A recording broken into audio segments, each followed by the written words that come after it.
In the fourth part of the interview, we heard about John's so-called 5-year withdrawal period and about the way John and Yoko tended to reverse their respective roles during that time.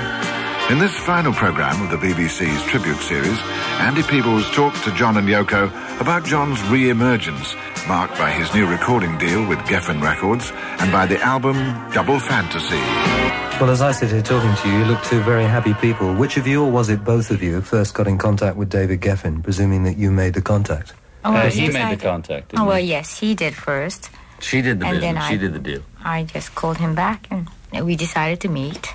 So he came into my office, and I was checking him, you know. You see, the point being about me cooking and her doing the business, before we'd always had somebody come in to look after the business, and you know the story of that. Some lawyer or some accountant would come in and say, I'll handle it all for you. Since 1962 they've been handling it and had nothing but tax problems. We don't own any of the Beatles songs, we don't own any of the Beatles records, we got farthings for royalties and all the rest of it. When you sold your 25% share in Apple? No, not yet. Is it on the way? No. Anyway, the point being that we decided not to have an outside party, so therefore we had to look after our own stuff and face that reality. She could deal with it, so I dealt with the other side, which I could deal with. I'm a homebody. I always like to hang around the house. Yeah. I'm sure there are many men who feel that way, about the fact that they really would like to be at home, secretive, or maybe just cook. You know, a lot of men are very good cooks, and they like to exercise that talent, but then it's supposed to be something sissy and they're not supposed to do. There's that.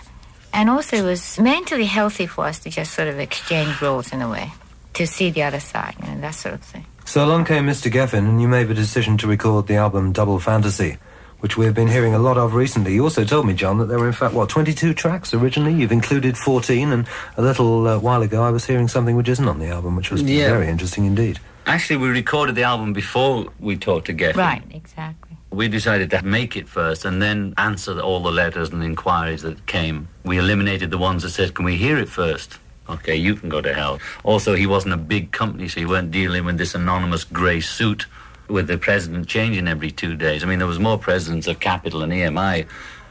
They were always waiting for the Beatles to die. They died first every time, you know. They always treated each record as the last record. In the stage of negotiation, did the old fear come back from the old days that you were having to take a step which involved somebody else? Yeah, I was terrified. I was saying, can't we put it out without putting it out? You know, couldn't we do something else? Do I have to put my name on the paper?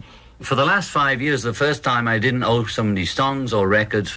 For the last 15 or 20 years, since 1962, I was signed up to somebody or other, and thankful to be in 1962. But what you sign when you're 21, and it goes on for 20 years, and they own your life and soul, and you can never get out of it.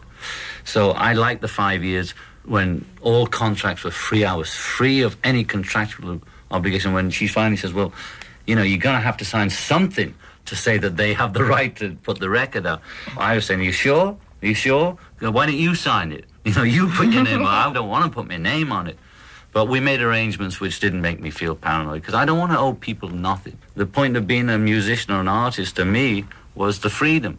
How easy was it to get musicians together? Oh, easy. They were panting at the doors, man. They all couldn't wait to get in. All the ones I used to work with were sending messages, and I felt bad, but I didn't want to go back in the same bag, you know. I heard from Jesse Ed Davis and Klaus and all them, but I wanted to start really brand new. And the we only were very guy, lucky, the only guy I knew was Hugh McCracken, who'd worked on Christmas Song and maybe a couple more tracks. And you got Andy Newmark on drums? Yeah, who'd toured with George. Somebody you'd known for a fair while, I presume. No, I might have met him backstage when George did some concert, not in New York, across the water. I never remember the Trent or New Jersey, somewhere.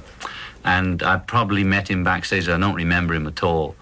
Tony Levine, the bass player, fantastic. I didn't even know he existed. He's famous, but I didn't know he'd worked with all sorts of people. So, you know, the only guy I knew was Hugh McCracken. I'd used him. He was a New York guy. When Bowie was in his R&B incarnation at that period, mid-70s, Earl Slick had been his guitarist, but I hadn't met him, even though he was on the Fame album. We were not in the studio at the same time. And you recorded it where we're sat at this very moment, in the Hit Factory. We are sitting in this is the very room, the very room where it happened. You know, the double fantasy was brought alive, as it were, in its very bloody room, wasn't it, dear? Yes, exactly. Yeah. You're wasted, Mr. Lennon, you're wasted. I love Faulty Towers. I'd like to be in that, you know. Would you? I mean, part of me would sooner have been a comedian, you know. I just don't have the guts to stand up and do it, but I'd love to be in the Monty Python. Yeah. You know, rather than the That's the Beatles thing in a that way. saved us. The Or the fact that Goons, he's yeah. funny, and he says I'm funny, so we Most peculiar. both make each other laugh in a way. Faulty Towers is the greatest show I've seen in years.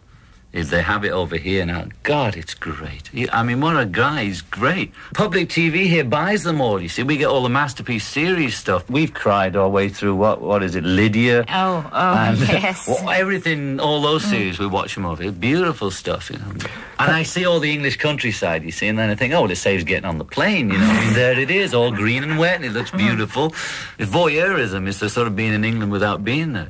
So you recorded the album before the deal came up and the album was released. Let's talk about the single, Just Like Starting Over. Was that an obvious choice to the both of you as a single? Were you happy with that? Yeah, it was really called Starting Over, but while we were making it, people kept putting things out with the same title. You know, there was a country and western hit called Starting Over, so I added Just Like at the last minute. It was obvious because it was the one where the musicians got very loose.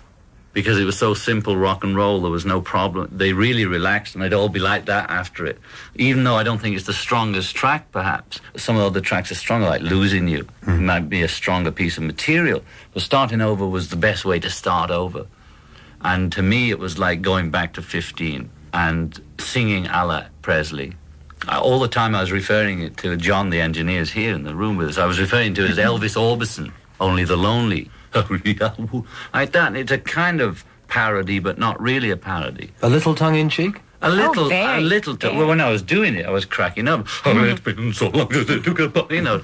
He was winking, you know. I've had tongue-in-cheek all along. I'm the walrus. All of them had tongue-in-cheek. Just because other people see depths of whatever in it, what does it really mean? I am the Eggman, you know. It could have been the pudding basin for all I care. Just tongue-in-cheek. Do you and did you get fed up with people ostracizing your lyrics and trying to read marvellously intellectual interpretations into them? Both of you, this must apply to. But sometimes it's fun, but then it gets to be stupid. That's why I started from the Mother album onwards, trying to shave off all imagery, pretensions of poetry, illusions of grandeur, I call a la Dylan-esque. I didn't want any of that. Just say what it is, simple English, make it rhyme and put a backbeat on it and express yourself as simply, as straightforwardly as possible. As they say, northern people are blunt, right? So I'm trying to write like I am. Yeah. And I enjoy the poetic side, and I'll probably do a little dabble later, because Yoko's lyrics are so poetic, I get, well, maybe I should do some of that, you know. So, and the track you were talking about, the Walking on Thin Ice, was one of the extra tracks. We cut 22 tracks in 10 days. I mean, we were just had diarrhea of rock here, you know. And we just zapped out these 22 tracks and got it down to 14. One I played you before was Walking on Thin Ice, which was one of Yoko's tracks that we didn't put on for many, many reasons. Some were selected and Which not. is a marvellous dance track, I must hastily add.